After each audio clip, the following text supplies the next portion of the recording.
Sanborn County, South Dakota. October, 1893. The prairie wind had a new edge to it, a promise of the brutal winter to come. It scoured the harvested fields, carrying the scent of cold dust and distant ice. On a quarter section of land 2 miles from the nearest neighbor, Wojciech Kowalik was doing something that made no sense. He was tearing down the west wall of his own cabin. It wasn't a small cabin, but it wasn't a grand one either. 18 feet on a side, built of hand-hewn cottonwood logs the previous year, chinked tight with mud and prairie grass. It was a solid, conventional shelter, identical in principle to every other dwelling in the county. Yet here was Kowalik, a man with a wife and 2 small children inside, methodically prying loose the very logs meant to protect them from the coming polar winds. With a quiet grunt, he and his hired man, a young Swede named Olsen, levered another massive timber free. It fell to the ground with a heavy final thud. The work did not go unnoticed. Wagons slowed on the rutted track that passed his land. Neighbors paused their own winter preparations to watch the spectacle. Caleb Hemmings, the county's most respected carpenter, shook his head from the seat of his buckboard. "He's lost his mind," he said to his wife, loud enough for the wind to carry the judgment across the field. "That's a perfectly good wall. You don't invite the west wind into your house in October. Not in Dakota." The most official observer was Ellis Fothergill, the Sanborn County land assessor. He reined in his horse, a ledger tucked under his arm. Fothergill was a man who understood structures, who measured value in square-cut joints and solid foundations. He saw a man dismantling his own fortification on the eve of a siege. He watched Kowalik begin to lay a new foundation, a trench far wider than the one that had supported the logs. 30 inches, Fothergill muttered to himself, pacing it off. What in God's name is he building? A fortress wall on a log house? He approached Kowalik, who was sorting through a massive pile of fieldstone gathered from the prairie. "Kowalik," Fothergill began, his voice laced with the authority of his office, "this is foolish. You're compromising the entire structure. That weight will never settle evenly with the other 3 walls." Wojciech Kowalik, a compact man with powerful hands and eyes the color of a winter sky, straightened up. He looked at the assessor, then at the pile of granite stones, then back. He said nothing. He simply picked up a heavy stone and set it into the trench. The silence was more infuriating to the onlookers than any argument. It was the quiet confidence of a man engaged in a private, incomprehensible logic. The word spread through the sparse settlements of Sanborn County. The Pole on the north quarter was building a wall of madness.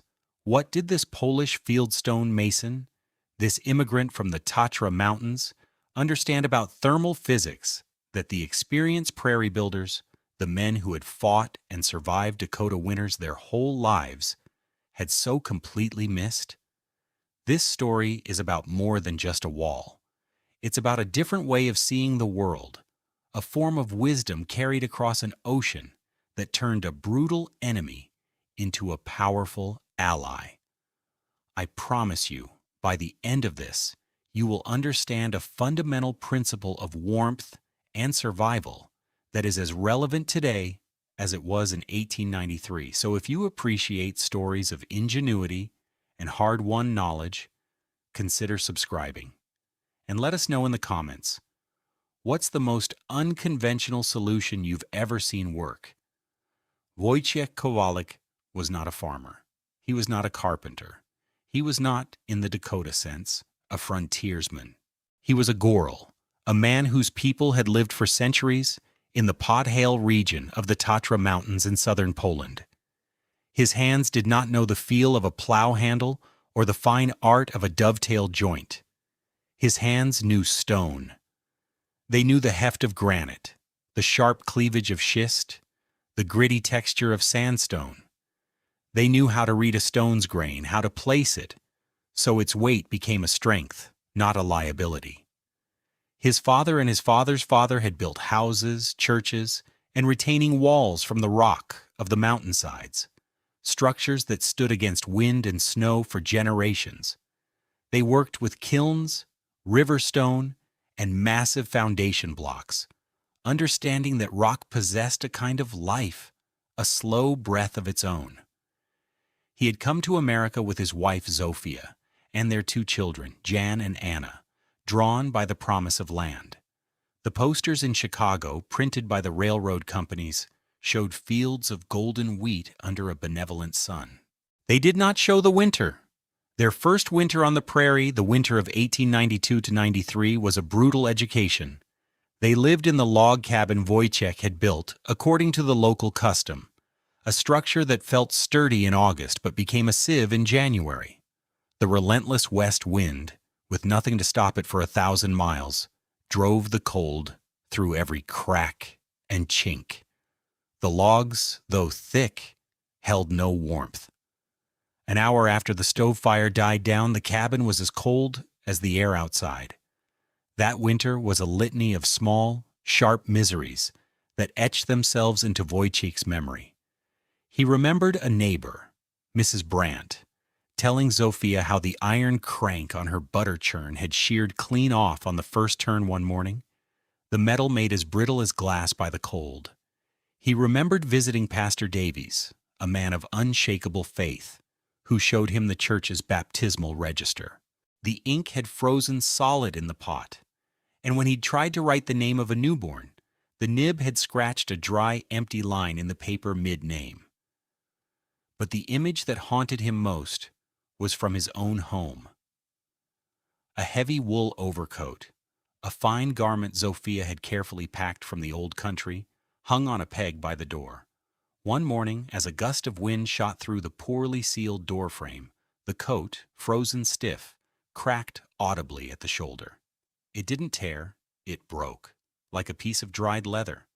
Zofia, ever practical, stuffed rags into cracks. She hung blankets over the walls, creating a meager barrier. The children, Jan and Anna, slept in their coats, their breath pluming in the air of their own bedroom. Wojciech spent that winter feeding the stove, a constant, losing battle against the cold.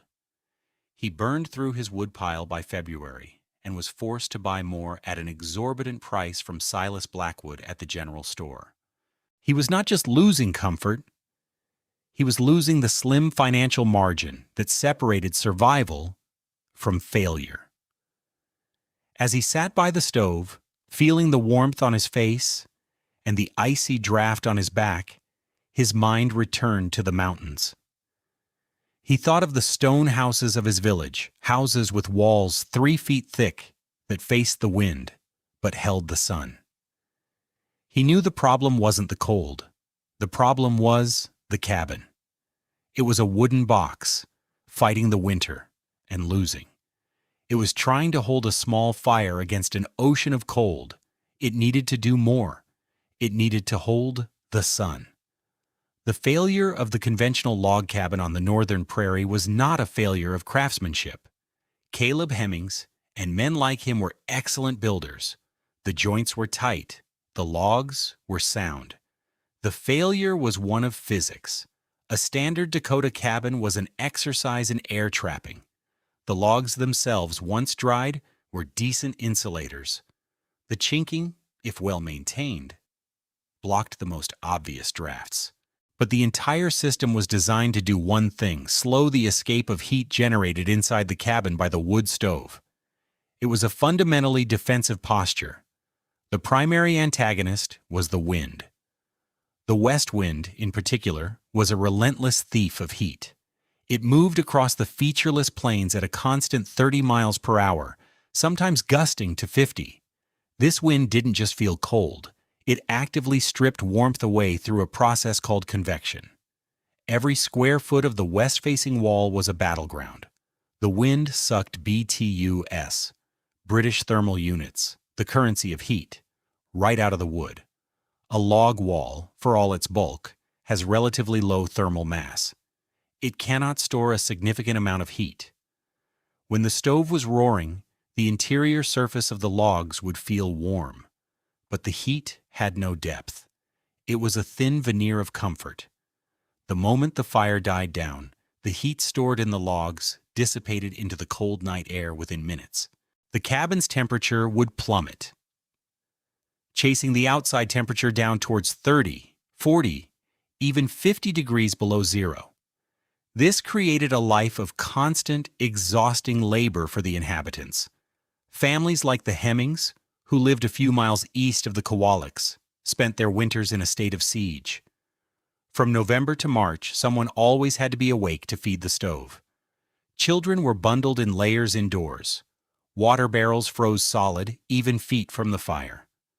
The air in the cabins became stratified, barely tolerable near the stove, dangerously cold in the corners and lofts. Silas Blackwood, the store owner, complained that his livestock were faring better in their sod-banked barn than his family was in their well-built frame house. The animals had the benefit of their own body heat and the immense thermal mass of the earth. His family had only the stove, a hungry god that demanded a constant tribute of cottonwood and coal. The result was a profound, bone-deep weariness. Winter wasn't a season, it was a job.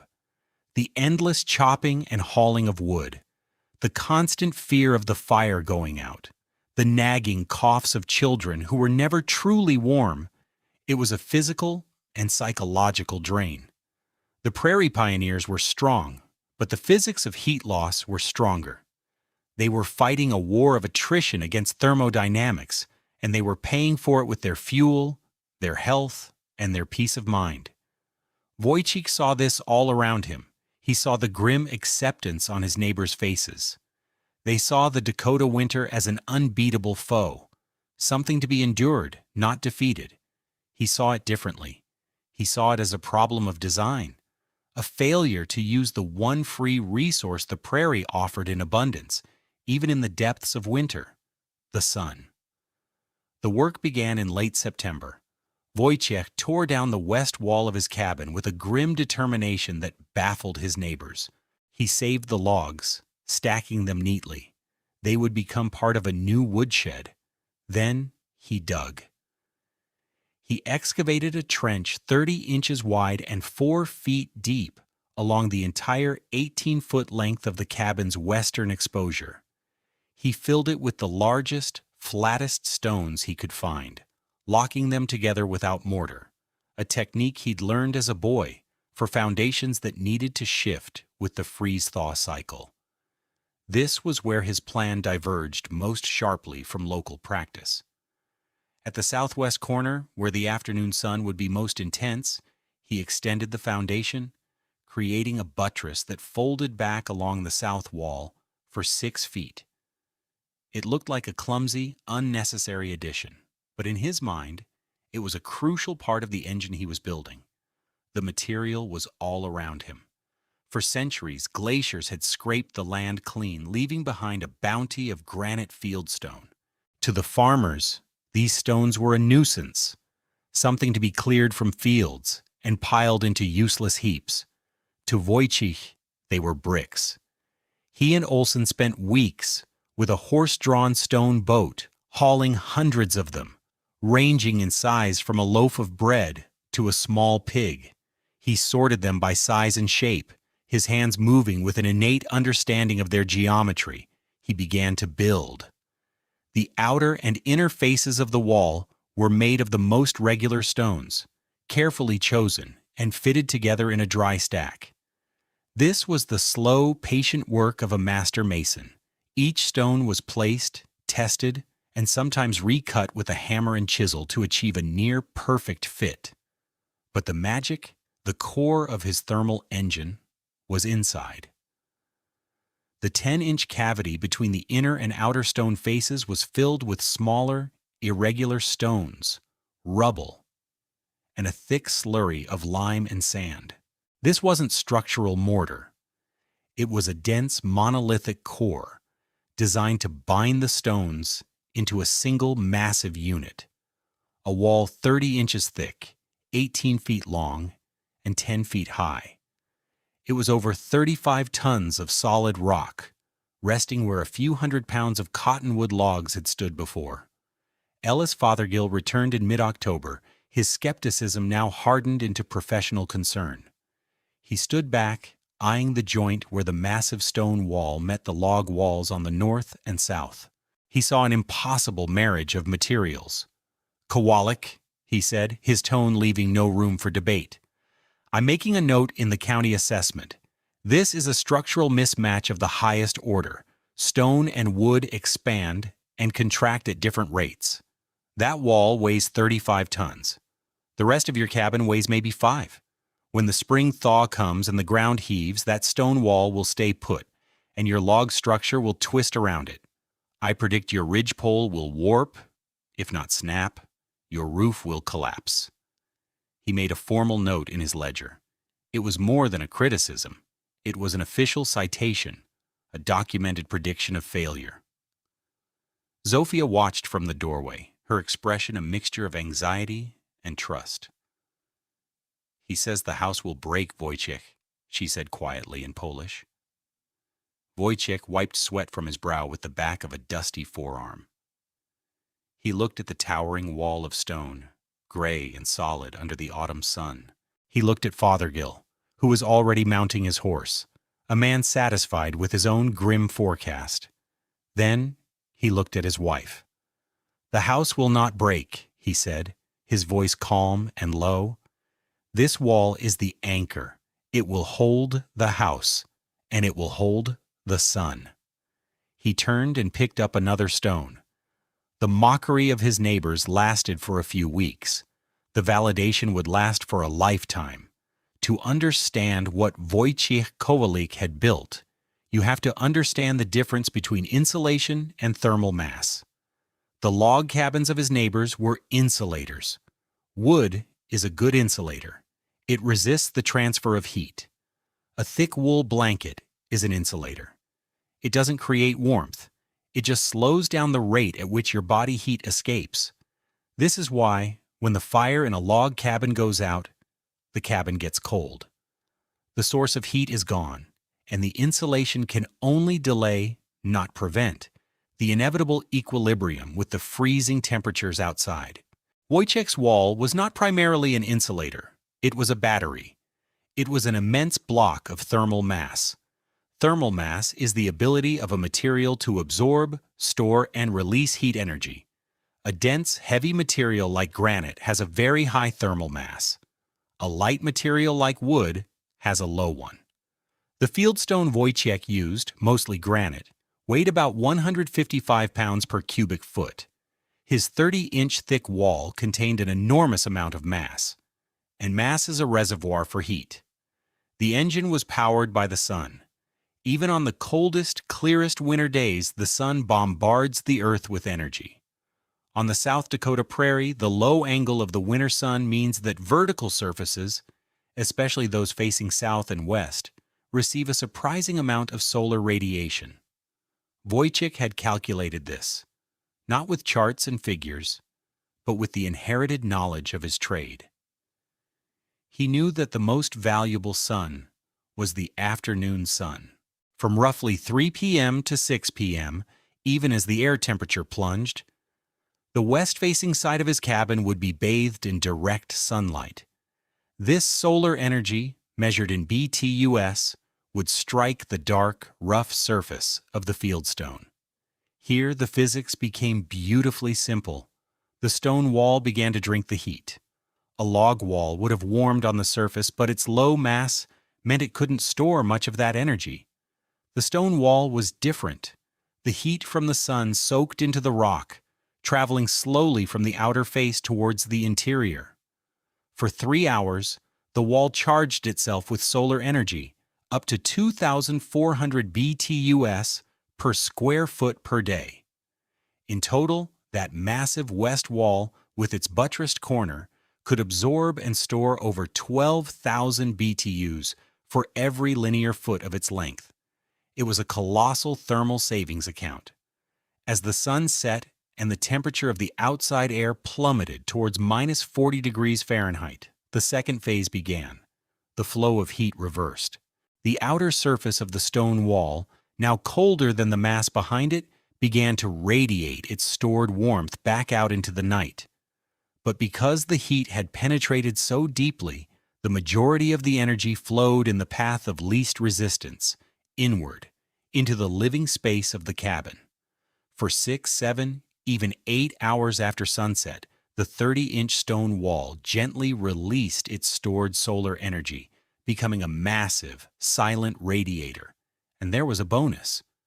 The sheer bulk of the wall created a wind shadow on its lee side.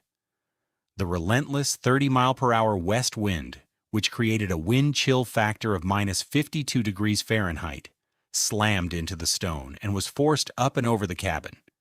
On the east side of the house, where the main door was, the air was eerily still. The effective wind chill there was only minus 22 degrees Fahrenheit. Wojciech hadn't just built a passive solar collector, he had built a highly effective windbreak. He hadn't fought the wind. He had made it irrelevant to the parts of the house he actually used. That December, the winter came not as a creeping cold, but as an Arctic hammer. A polar outbreak descended from Canada, settling over the Dakotas for 12 straight days. The temperature did not rise above minus 20 degrees Fahrenheit in the daytime, and plunged each night to a sustained minus 38 degrees Fahrenheit. With it came the wind, a constant howling gale from the west that scraped the thin layer of insulating snow from the open plains, leaving the frozen earth bare and exposed. In the cabins across Sanborn County, kerosene lamps began to burn with a strange, pale blue flame, a sign of the extreme cold and oxygen-starved air. For the Hemmings family, it was a waking nightmare. Caleb and his wife took turns, one sleeping while the other fed the cast-iron stove every hour. The stove glowed cherry red, consuming wood at a terrifying rate, but its heat seemed to vanish a few feet from its surface. Their children huddled together in one bed, buried under every blanket they owned. Ice formed in thick fern-like patterns on the inside of the windows and crept down the walls from the corners. To go outside for more wood was to step into a vortex of pain, the wind stealing breath and stinging exposed skin like fire. Their world had shrunk to a 6-foot circle of grim, flickering warmth. 2 miles away inside the Kowalik cabin, a different reality prevailed. The 30-inch stone wall, which had been absorbing the pale afternoon sun for days, was now performing its silent work. As the sun set around 4:30 p.m., the interior surface of the wall was warm to the touch. Not hot like a stove, but deeply, fundamentally warm, like a sun-baked rock on a summer day. This warmth radiated steadily into the small room, a gentle, even heat that filled the entire space. The family's small stove was lit, but it required only a few logs every few hours to supplement the heat from the wall and keep a pot of water steaming. Zofia moved about the cabin in a simple dress, her hands busy with mending. Jan and Anna, aged 7 and 5, were not bundled in coats. They sat on a rug on the floor, playing a game with polished stones. The air was still and quiet. The howling of the west wind was a distant, muffled roar, a beast locked outside the gates. The most telling detail was on a simple wooden shelf built against the great stone wall. There sat a large earthenware crock covered with a linen cloth. Inside was żurek, the sour rye soup that was a staple of their Polish diet. The soup, kept there to slowly ferment, needed a constant, gentle warmth. Any fluctuation, any chill, would ruin it. Through the worst of the polar outbreak, the żurek remained at a perfect tepid temperature, its tart, earthy aroma a testament to the impossible summer being maintained within the stone. It was a crock of soup defying a polar vortex. On the 10th day of the cold spell, Ellis Fothergill was making his grim circuit of the county, checking on the welfare of isolated homesteads. The journey was brutal. His horse was covered in a sheath of ice from its own breath, and the steel runners of his sled groaned in protest on the iron-hard snow. He was bundled in buffalo robes, but the cold was a physical presence, a weight that pressed in from all sides. As he turned onto the track leading to the Kowalik place, it happened. There was a sharp crack, like a rifle shot, and the sled lurched violently to one side. The right runner had snapped. Stranded, with the sun already low in the sky and the temperature dropping fast, Fothergill knew he was in serious trouble. His first instinct was to get to the cabin door as fast as possible, but his hands were already numb, and he knew he needed to attempt a repair to save his sled. He unhitched his terrified horse and led it to the east side of the cabin, into the startling calm of the wind shadow. Then, seeking the most shelter he could find, he huddled against the base of the massive west wall to whittle a temporary splint for the broken runner.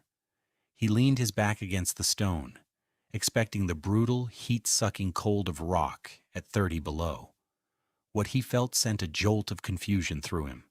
It was warmth, not a searing heat, but a distinct, undeniable, radiant warmth flowing from the stone into the back of his heavy coat. He pressed his bare palm against the rough granite. It felt like a hearth brick hours after the fire has died down. Impossible. He scrambled to his feet, running his hand along the wall. The entire 18-foot length of it was warm. His mind raced. Was there a flue inside? A chimney? He looked up. There was no chimney on this wall. It was just stone. Stunned, his half-finished repair forgotten, he stumbled around to the east side of the cabin and knocked on the door. It was opened by Wojciech. Fothergill didn't even have time to explain his predicament. The wave of calm, even heat, that washed over him from inside the cabin was a physical shock. It wasn't the scorching, dry heat of an overworked stove. It was a gentle, pervasive warmth that seemed to emanate from the very air. He stepped inside, peeling off his icy gloves, and stared. The scene was one of impossible domestic tranquility. The children were playing on the floor. Zofia was kneading dough on a wooden table. There was no frantic energy, no sense of a desperate battle being waged. The air was fresh and still. Fothergill, whose own house was a landscape of interior frost, could only stare. His gaze fell upon the west wall, the source of his professional scorn. It was a beautiful thing, the varied colors of the granite and fieldstone creating a rustic mosaic. A simple shelf was mounted on it. On the shelf sat the earthenware crock. "My God, Kowalik," Fothergill stammered, his voice hoarse. "How? The stove? It's barely lit." Wojciech simply pointed to the wall. "The wall is the stove, he said. Fothergill walked over to it, as if in a trance. He placed his hand on the interior stone face. It was warmer than the exterior had been, a deep, living warmth. He saw the crock of soup. "What is this?" "Jurek," Zofia said, smiling faintly. "For Zapusti. It must stay warm to be good." Zapusti, the Polish carnival time before Lent, was weeks away. On an impulse, Fothergill lifted the cloth and touched the side of the crock. It was warm. In his own kitchen, a pot of water left 6 feet from his roaring stove had frozen solid that morning. Here a crock of soup sat on a simple shelf, gently warmed by a wall of stone that was drinking sunshine from hours ago. The full, staggering implication of what he was witnessing finally broke through his skepticism. He looked at the wall, then at Wojciech, his face a mask of awe and dawning comprehension. He, the county assessor, the man of figures and regulations, had seen a structural monstrosity doomed to fail. He had seen a fool inviting disaster. He had been so profoundly, fundamentally wrong. He had looked at the west wind as the enemy to be blocked. Kowalik had looked at the western sun as the friend to be embraced. Fothergill sank onto a stool, the warmth of the cabin seeping into his frozen limbs. He shook his head slowly, a wry, defeated smile touching his lips. "I wrote in my ledger that this wall would destroy your house," he said, his voice quiet with wonder. "I saw a mismatched weight, a structural flaw." He looked at the wall, at the calm, peaceful room, at the children playing in their shirt sleeves while a polar vortex raged outside. "You didn't build a wall, Kowalik," he said, the words forming slowly as the truth crystallized. "You built a slow sunset. You asked the stones to hold the afternoon and pour it back into the night." The conversion of Ellis Fothergill was absolute. The next day, after Wojciech helped him repair his sled runner, the assessor drove not home, but directly to the county seat in Woonsocket. He opened his official ledger, found the entry for the Kowalik homestead, and drew a thick, dark line through his own damning prediction. In the margin, he wrote, "Structural innovation of profound merit. Asymmetric mass wall provides significant passive heating and windbreak. A model for prairie construction." Fothergill became the wall's most ardent evangelist. In the general store, at church gatherings, and in his official dealings, he told the story of the broken sled runner and the warm stone. He described the crock of soup holding its warmth through the coldest night in a decade. At first, people were skeptical, but Fothergill's reputation for sober judgment was unassailable. When he spoke, people listened. The story reached the ears of other Polish families in the region, immigrants who, like Wojciech, felt a deeper connection to the old ways. A man from a neighboring farmstead in Beadle County wrote a letter to the Zgoda, the official newspaper of the Polish National Alliance, published in Chicago. He described Kowalik's wall, its dimensions, its materials, and its incredible performance during the polar outbreak. The editor, intrigued, wrote back asking for more details. With Fothergill's help, Wojciech drew a simple cross-section diagram of the wall. The dry stacked outer faces, the rubble and lime core, the 30-inch thickness. He annotated it with a few simple notes in Polish. In March of 1894, the Zgoda published the diagram in its agricultural section. The article, titled "A Goral's Wisdom for the Dakota Winter," explained the principle in simple terms. It spoke not of BTUS or thermal coefficients, but of a wall that breathes the sun. For the Polish farmers scattered across the plains, many of whom had cleared the same fieldstones from their land, the idea was an epiphany. It was knowledge that felt familiar, an echo of the building traditions of their homeland, ingeniously applied to the new world. By the autumn of 1894, as the prairie winds began to sharpen once more, 8 Polish farmsteads across Sanborn and Beadle counties had new, massive west-facing fieldstone walls. A quiet revolution in stone had begun. Wojciech Kowalik was not an engineer. He had never heard of a trombe wall, the passive solar design concept that would be patented in France decades later. He knew nothing of modern building science or the complex calculations of solar gain. Yet, with stone and lime and inherited wisdom, he had built one. His wall was, in essence, a massive, unglazed, vented trombe wall, a near-perfect engine for capturing and redeploying solar energy. His design anticipated principles of passive solar architecture by more than half a century.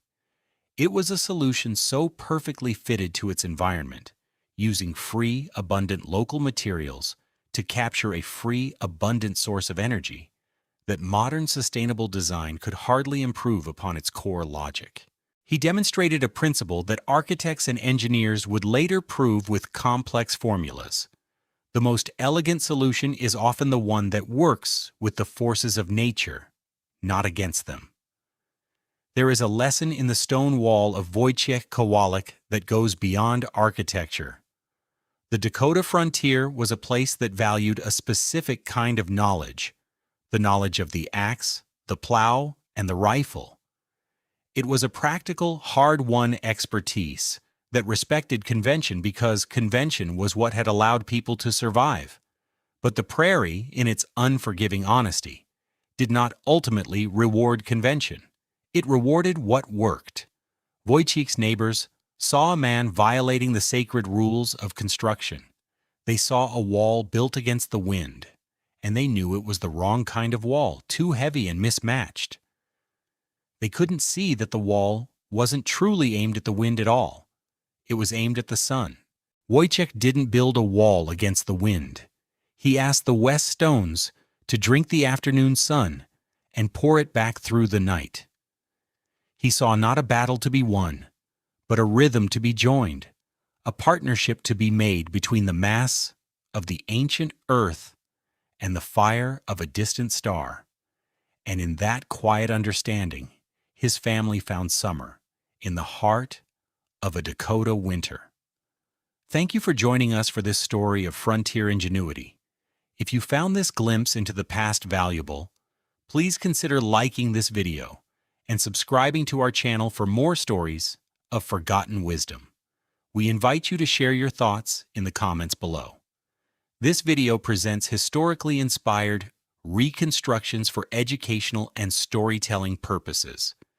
The characters, names, and specific events depicted are fictional, but the techniques and scientific principles are based on real historical practices and building science. Any application of these, or similar techniques in a modern context, should be done in accordance with current building codes, safety guidelines, and professional regulations. This content does not constitute professional, technical, or legal advice.